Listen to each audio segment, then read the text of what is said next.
What's up? What's up? Hey, hey, it is your girl, the reality dropout. And I decided to do everybody a solid, right? There's so many people out here who are just becoming aware of LAMH, the show we all love and love to hate. And I decided, you know what? I don't want you all out there trying to figure out what's going on. I don't want to have to wait for you to go all the way back to season one to find out what really is happening. Who are these people? What's going on? What are their issues? Why are they mad at each other? I decided to do you a solid. I created the LAMH Masterclass. Let's go. Uh, yeah, uh, yeah, uh, yeah, uh.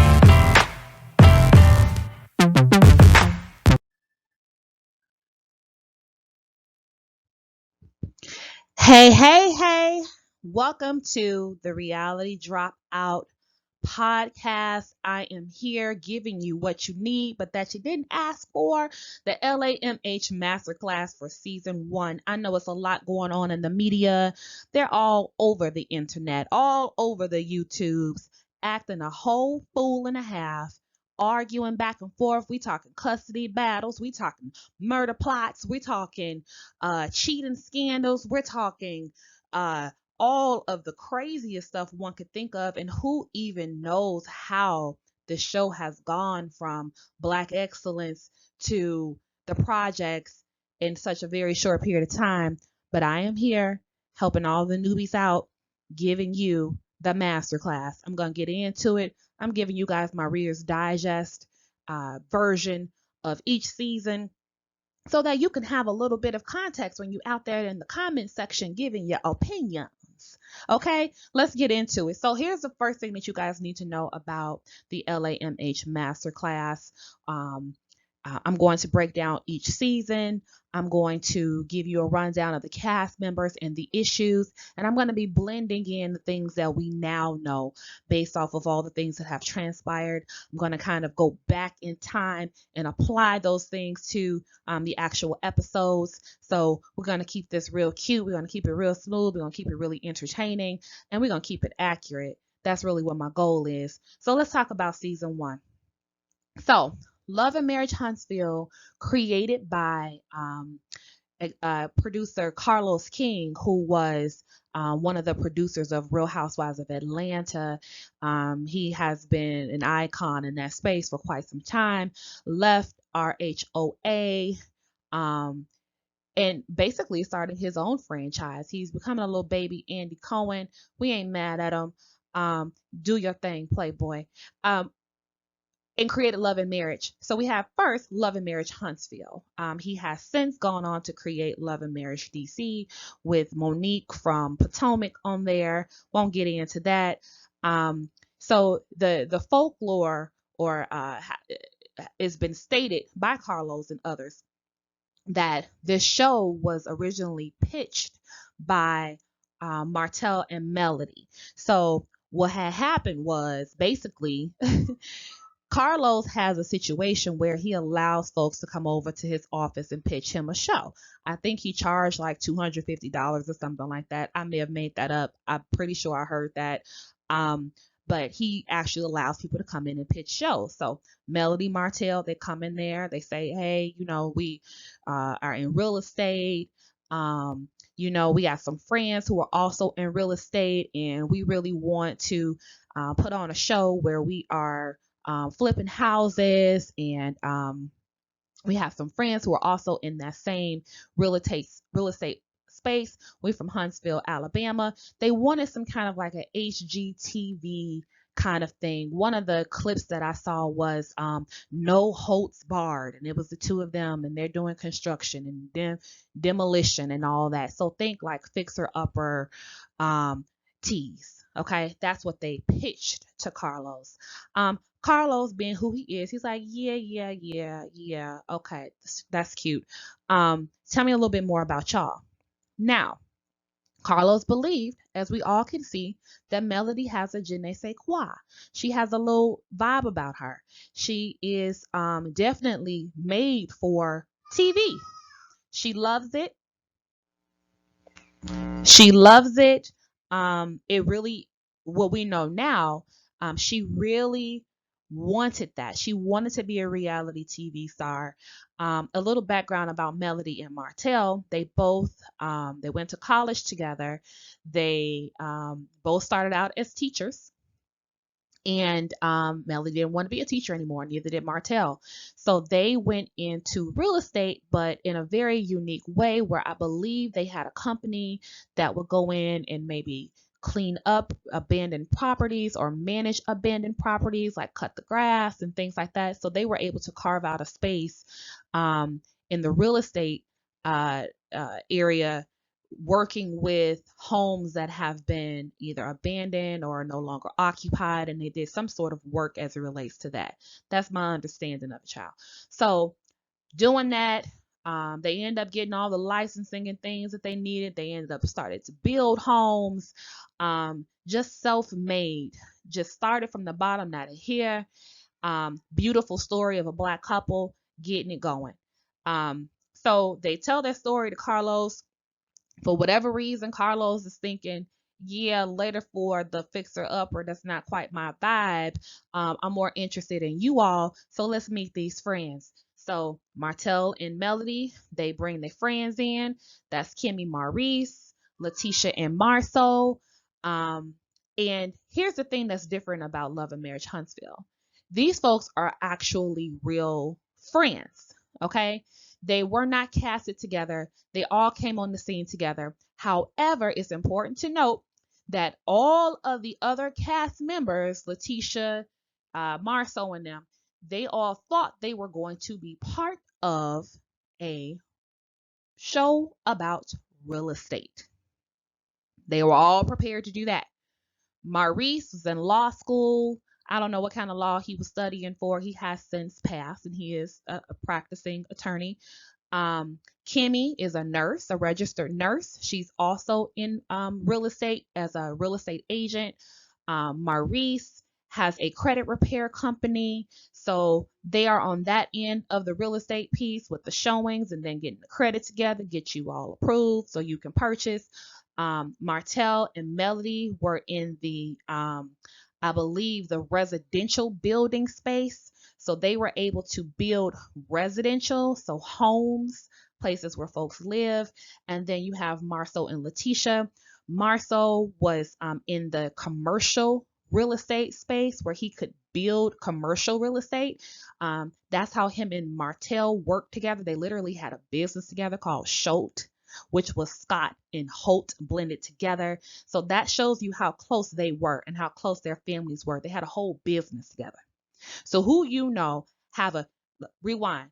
Your husband got into business with some other dude, and you want to tell me that you guys' financial livelihoods are all in the mix and you guys are not good friends? The wives are not good friends, the kids don't play together. So let's put a pin in that, because at this stage where we are now, we're pretending as if Melody and Letitia were not actually ever friends.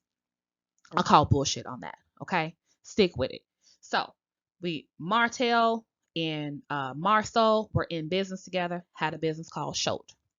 Martell was bought out by Tisha because something went down. They didn't want to be in business together anymore. I don't quite know the specifics of that. Not sure if anyone knows what actually happened. But Marceau and Letitia still have Schultz. So that is Marceau's full-time job. He's building commercial real estate and all that under the name of Schultz. Martell and Melody got their Holtz thing going on. Three wonderful couples getting it in, doing the thing. Now, Letitia at this point in time is a stay-at-home mom. Her and Marceau apparently have some sort of 5-year plan where they decided that she would stay home with the children while they were young until they all were in school, and Martell will go balls to the not Martell, sorry, Marceau will go balls to the wall and make sure that all that he was making all the money, and they wanted to get to a specific place financially so that they could actually move on to the next stage. So it was something that they had agreed to. Um, And that was the life that they're living, which is a stark contrast between the other two women because Letitia's a stay-at-home mom, very timid, very just almost childlike, which is what has given Marceau such a bad name from the beginning because he seems as if he is controlling, quote unquote. But what people don't understand is there are lots of different types of relationships. And what people do is they bring their bullshit and apply it to other folks' stuff. And then now you got a whole shit show going on when in reality, that's not these people's lives. That's your life. Right. So that seemed to work for them. However, what we find in season one, so we find in season one that Letitia's starting to get a little bored. Okay, like she has a degree. She went in and got a specialized degree for real estate. The woman got her master's. She's ready to get going. So now she's starting to have second thoughts. So she's coming to her husband and saying like, "Look, I don't want to just be here. I got some goals. I don't want to just be at home. I really want to start doing my own thing and getting out here making money." And Marcel was like, "No, that's not really what we agreed to. You changing the plans." We said we were going to, really grind it out. You're going to stay home with the kids. I'm going to be out here. I got you. It's no need for you to work. I need you to just stay home and let's finish this plan. We almost done with it. So that's what causes the conflict initially for season one between Letitia and Marcel, whom we call Scott 1.0. Okay. Now remember that there's Scott 1.0.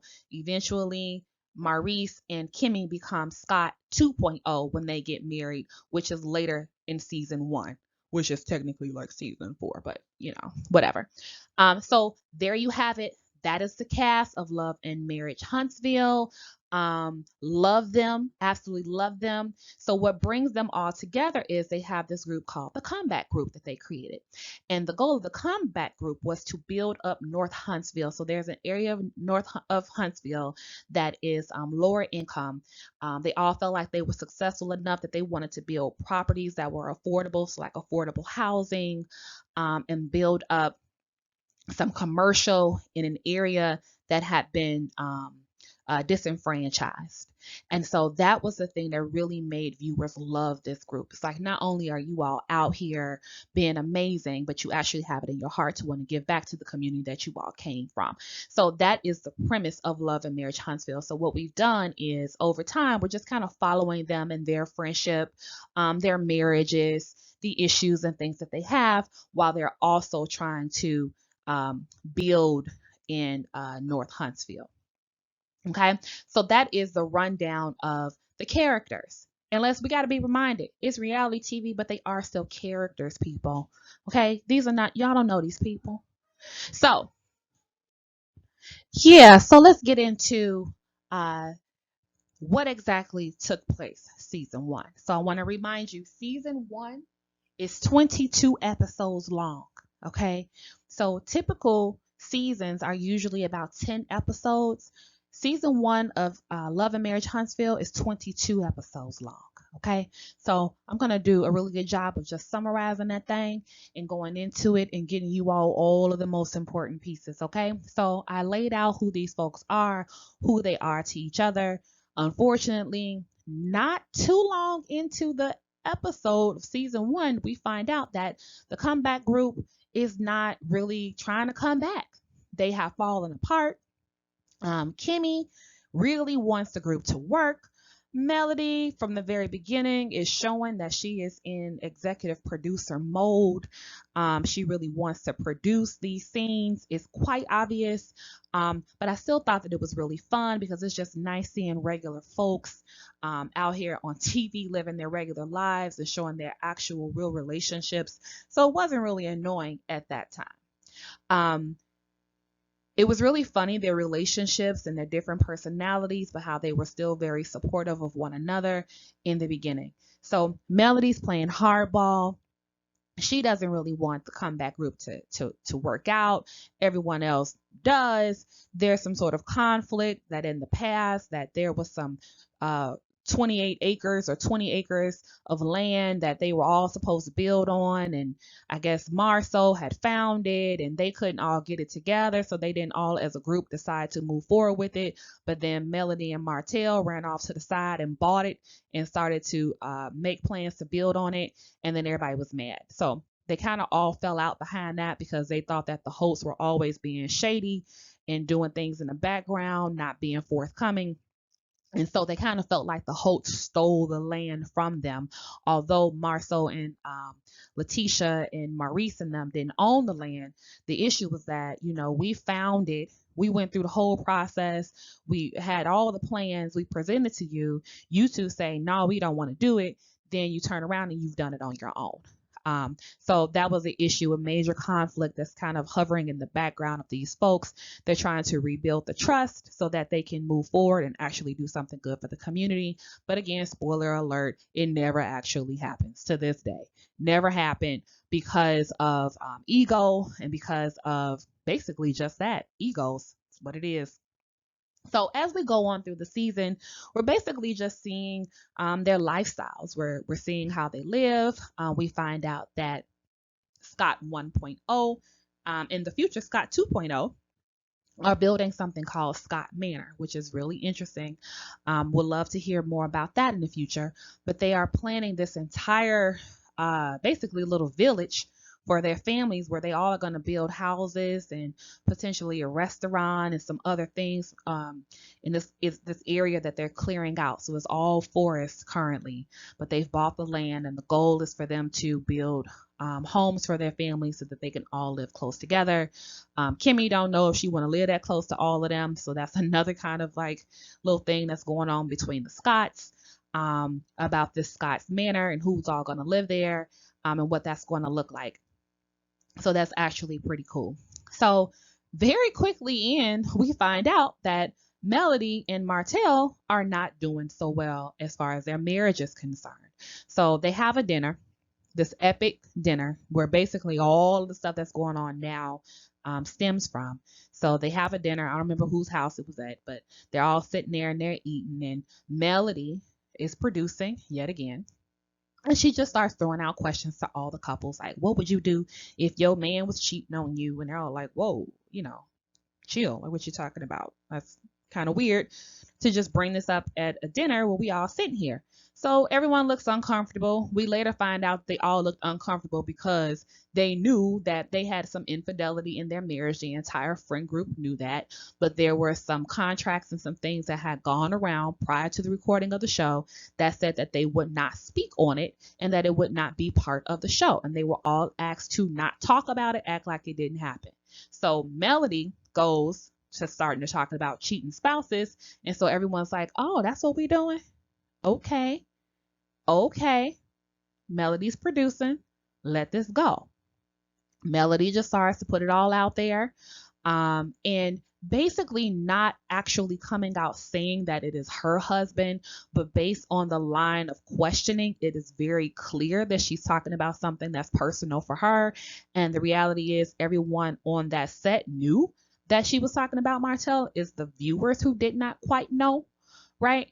So she goes on about, disrespectful cheating and the difference between respectful cheating and disrespectful cheating. And in Melody's opinion, disrespectful cheating is when the girl is calling your wife and coming over and not knowing her place. And so apparently the term disrespectful cheating came out, which everyone kind of thought was really interesting and weird and kind of funny. Like, what is disrespectful cheating? Like, cheating is disrespectful anyway. So she brings it out. And then it just kind of all just deteriorates from there. Melody and Martell, they basically start to fall out because Melody starts to talk about the cheating. Martell says that he has not cheated. He doesn't cheat. I'm not a cheater and all those things. And this is where I started to learn some things about Melody.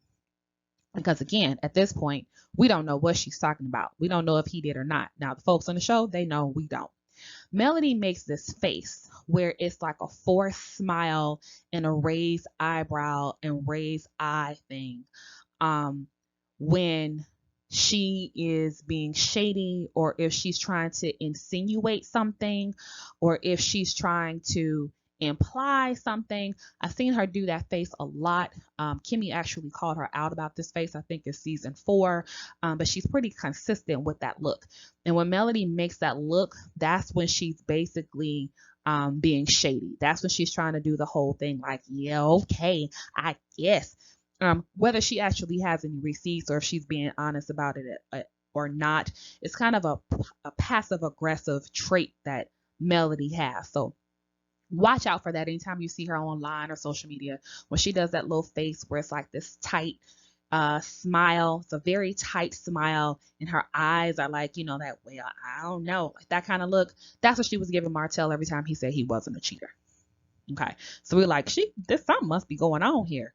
So we keep going on, now that we out here talking about, cheating and whatever, and we know what's going on, I guess we talking about it. So now, the other couples are like, hey, what's going on with them? Why they asking these questions? That seem weird. I hope they cool. I hope they okay. This don't seem right. So moving forward, they continue to talk about it. Marcel made some sort of comment saying, to Tisha in jest, like, well, there is a thing called respectful cheating. Tisha didn't think it was funny, so they laughed. That is the beginning of people starting to put out there that Marcel is a cheater. Okay, so none of this stuff about Marcel or Maurice or any of that was a thing until maybe episode 11 or 12 of season 1 of LAMH. Okay, so I'm gonna get to a little bit more, and then I'm going to save the rest for another video because I don't want these videos to be too long. If you haven't already, go ahead and hit like and subscribe so that you can get your fix of that LAMH backstory. Who are these folks? Why do we care? Why are they so messy? This seems real tragic. It didn't start out that way, y'all. So let's move on with it. So they're now talking about this cheating, and it gets to a point where the guys end up asking Martell, like, yo, what is up? And he says, ain't nothing up. I don't, not me. And they're like, okay. But your wife is saying otherwise, and we're filming, y'all the executive producers. Obviously, something has changed. Why would you all be asking us questions about this stuff?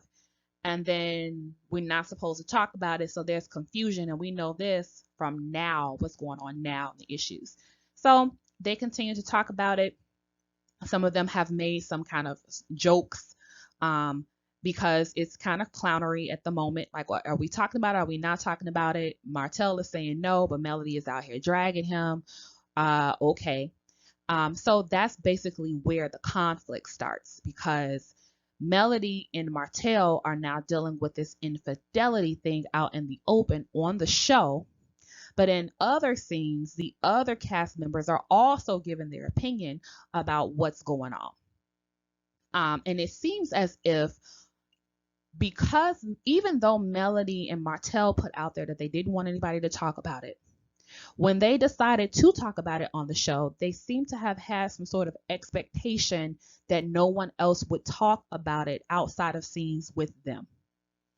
That seems to be what the current conflict is amongst everybody, and why Martell and Melody ended up going apeshit for the second half of season 1 as it relates to their quote-unquote friends.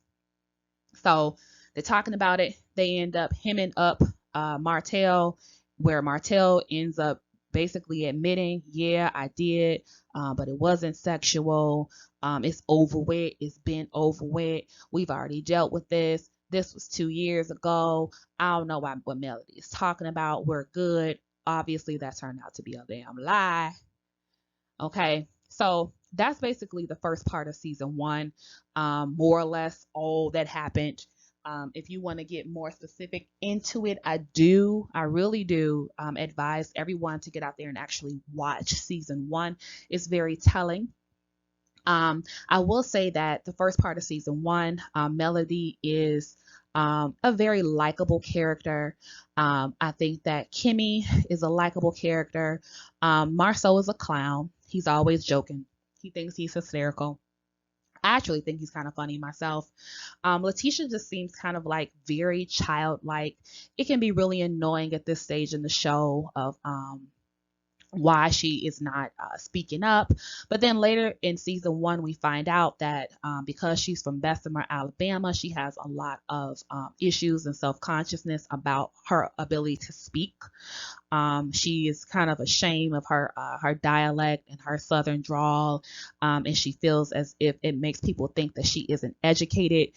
So she has a lot of kind of issues, not self-esteem, but self-confidence wise, and how much she wants to put herself out there. But she has this drive and this draw to do more and to be a contributor to her family. But she also does not feel comfortable speaking. So we do see Tisha go through kind of a metamorphosis where she starts taking speech therapy. We see her actually speak to a group of people about mom issues, and she practiced so much and she wrote everything down, and it was just really nice to see someone being vulnerable in that way, to share like, oh, I know I don't sound educated when I talk to something that has always bothered me, and that makes me not really want to show up in the world. And so we were able to watch her kind of go through that trial and period of time where she's building up her confidence. A lot of people these days say Melody gave you your confidence. I think that is clownery. What Melody did do was invite her to an event. What and let's go back. Melody was inviting both of the girls to events, and they didn't want to go. So there was a scene where Melody had called the girls over for massages, and they all had a little argument. That seemed like a real girlfriend argument, though. Like, it wasn't too crazy like they are now. But they got into it because Kimmy was saying that, sometimes I don't want to be bougie. Sometimes I just want to kick it, and you like to do bougie stuff.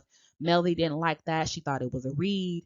They all were able to get through it, and their friendship wasn't torn apart by the conversation. But Melody did say, well, since I'm bougie, I'm not inviting to any more of my bougie stuff. So she didn't invite Kimmy to the luncheon, but she did invite Tisha because she knew that Tisha is really trying to come out of her shell. And again, keep in mind, their husbands had a whole business together. I do believe that Melody and Letitia had a different type of relationship than Melody and Kimmy had. So Melody invited Letitia to one thing. It was one luncheon. So people are saying that Melody helped you glow up. They didn't say nothing about the lady that gave the girl speech therapy. They didn't say nothing about the folks that gave the girl the speaking opportunities. They didn't say nothing about any of these other people who we saw on this show help Tisha build her confidence. Was Melody a good friend at that time and seeing that in her and wanted to pull it out? She absolutely did. That definitely happened. And it was a good thing, and it was good to see. It was good TV. So with that, I'm going to leave y'all here. Go ahead and sit on that for a minute. Again, we're just through season 1, probably episodes 1 through 10. It starts to get messy at that 11 point, and I'm going to see y'all when I see you.